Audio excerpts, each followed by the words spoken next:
We're back. Me and Ed, we've discussed the East, and now we're on to the West, the Wild Wild West. Same format, 3-2-1. Ed is going to lead with his number 3 pick. Who have you got? Again, it was between two. I really wanted to fit both of them in, but like I did with the East, I'm going to go for the more fun option. And that more fun option, actually, yeah, fuck it. I'm going to go for the fun option. Third place is the Grizzlies. They are, I think someone said it on Inside the NBA. Ja Morant is climbing up the chimney because he wants all that smoke, and I love it. They walloped the Magic last week or this week, whenever this will be posted out. And love what they do with their starting unit and their first unit and their second unit. They've got some nice mixes of just some absolute dogs and this nice little veteran presence. I love that Steven Adams is there as the leader of the group. I really think they can do some bits. I think we have an idea who number one and number 2 could be. For me, again, third, I put the Grizz.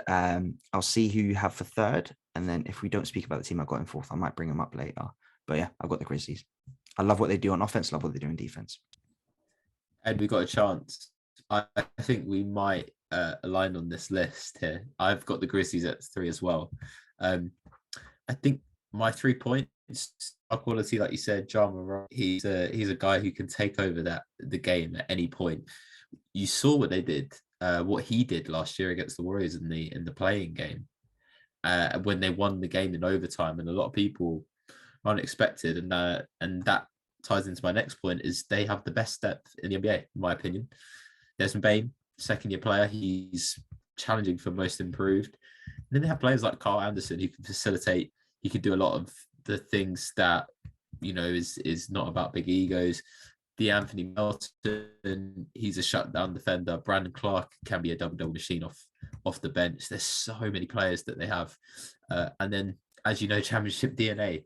What does a championship team need, Ed? They need to be top 10 in offense and defense. And the Grizzlies are 6th in offense and 7th in defense. So bodes well.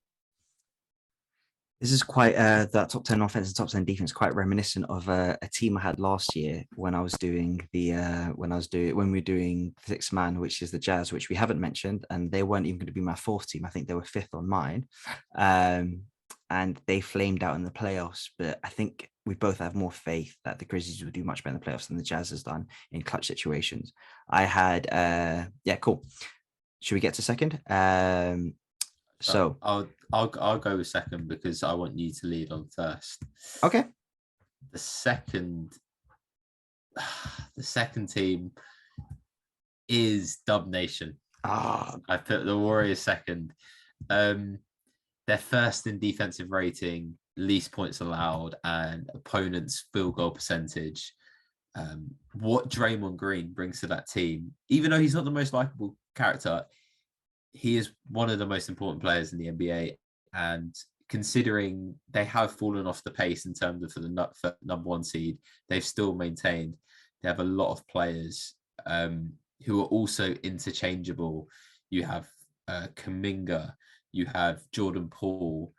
There's so many players that could win them a game in the playoffs. And their offense is all about synergy. The ball moves, which means that it's going to be harder for defenses to really react. And that's why they've been so successful.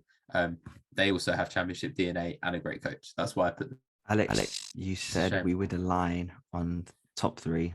It was off. I have the Suns second. Again, we're just going to be talking about the Suns and the Warriors. So what you said about the Warriors, completely agree with. That's why they're my number 1 pick. Suns at number 2. Again, they have been so good since that undefeated streak in the bubble. Fair play to them. And also, can we stop this little myth? Can we do some myth busting? Have you not been watching any of the last year's Shoot Your Shot?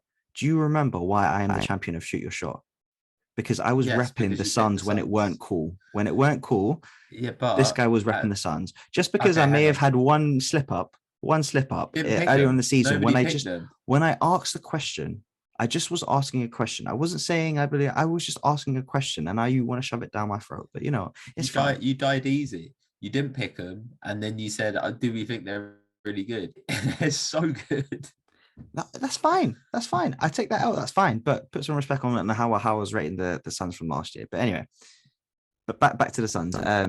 As they've got, when they talk about sort of just the most traditional positions, they've got it all locked down. They've got the most traditional point guard. They've got currently one of the most traditional shooting guards who's just an absolute bucket getter and can get his own shot out of nowhere. They've got the most traditional 3-and-D player on their team in Miles Bridges. And they've just got the most traditional center in DeAndre Ayton. Mikal Bridges. And they've got the most traditional one of the most traditional centers or modern centers in DeAndre Ayton. And they've got a stretch forward. Like it's that they've just been ticking all the boxes. They're like, yeah, cool. What do we need? Yeah, cool. Gone, done that. Boom. Yeah, next, done that. The only reason I've got the Warriors ahead of them is that championship pedigree, and they're getting all their guys back. Draymond Green hasn't been playing for a little while. He's been injured, but once he is back with Clay fully integrated again, slowly but surely, this team is un fuego. They've now got some young blood, as you said, with Kuminga, who can provide them with some valuable minutes in the playoffs. We'll see how he transitions into the playoffs. Steph hasn't been performing this second half of the year compared to how he was in the first half of the year. But yeah, it's fine. I'm not worried about Steph. Though. Yeah, exactly. High standard. Just a note on the Suns, why they're number one for me. I mean, we talked about the Grizzlies depth. It seems like the Suns, like you said, they literally have anything and everything. It's like you go to the supermarket, it's like, yeah, we've got that in stock. Like everything is there. And they've got a really even Alfred Payton's there as well. Yeah, Alfred could be winning a chip. They've got a great balance of youth and experience as well. You've got the youth side, which is Booker, Ayton, Cam Johnson has played really well for them. And then the experience is Chris Paul, Jay Crowder, JaVale McGee. I absolutely love their team, and they're 22-3 in clutch games. Chris Paul is shooting 68% and Booker is shooting 57%. That is a good indication. And it's so annoying because all the NBA fans are like, well, why are they playing so many close games? And it's like, no, their net rating's actually really high. Like, just when it matters, they put the ball in the basket.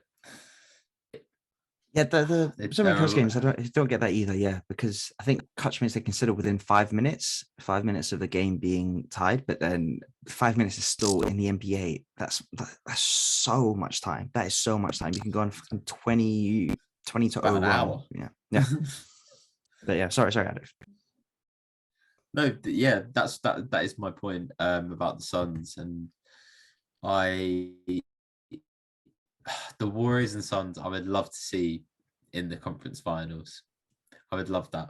I think that'd be such a great series to watch, and the Steph Curry and Chris Paul saga continue. I don't know. It'd be a great 7-game series. What's the odds saying? Yes, so just going to get to that. I was looking at Odds Checker in the UK, and they have got the Phoenix Suns as the best odds from the West to win the championship. Then they've got the Warriors second, and then they've got a team we didn't speak about, which I briefly mentioned, the Jazz at third, Grizzlies I thought at fourth. Oh, okay. So hang on, were the Jazz the team that you wanted to speak about? No, I actually want to talk about the team that was sixth or seventh, which is the Nuggets. Yeah, I really like what the Nuggets got going on. There's still a bit of a question mark if Jamal Murray will be back in time. Even without him, what Jokic is able to provide to a team, and with Aaron Gordon out as an extra additional piece to them. But again, just the Jokic factor and how he's just able to impact the game from a center's position. We're saying Embiid's dominating the East in one way, Jokic is doing it in a completely different but still dominant way. And I said, what was my one wish? I want to see that final Nuggets versus the Sixers, but yeah.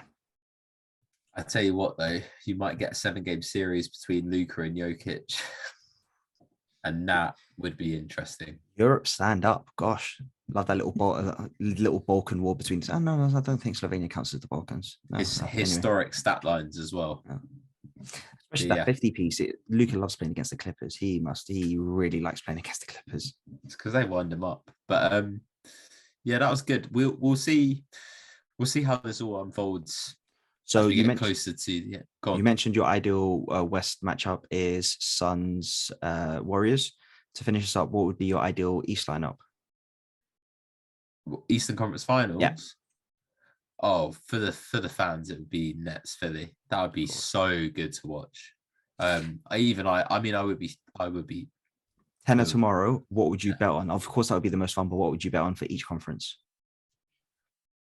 Um, Heat Bucks, probably Heat Bucks. Yeah, I think people are really sleeping on Miami. Yeah, I don't understand why. I know people were like, oh, they've got Oladipo to come back. I don't think that matters. They've got their next player up mentality is like yeah. insane. They're always productive. Like Max whenever, Strus. exactly, Max Struess like came out of nowhere. They've got Duncan Robinson. We haven't even spoke about. He's lights out. Bam, playing really well. They've got a lot. Carl Lowry. So many pieces. So And on the many West, pieces. On the West, my idol matchup. it was if you had to put a tenner on, it'd still be Suns Warriors, right? Suns Warriors, yeah. I No Lakers. think they're No destined to Lakers. meet. Lakers are not making the playoffs. Oh, Ross. I won't go that far. I think me and Ultra speaking about that. The Kings might make it in ahead of the Oh Lakers. yeah. I mean, I've got the Kings in our. Oh, Well, you can't. You got to admit that would be so good. no, it wouldn't. Oh, it would be. I've got the Kings in my draft, and I've got Sabonis in fantasy. But that kid from Akron, I don't think will let that happen.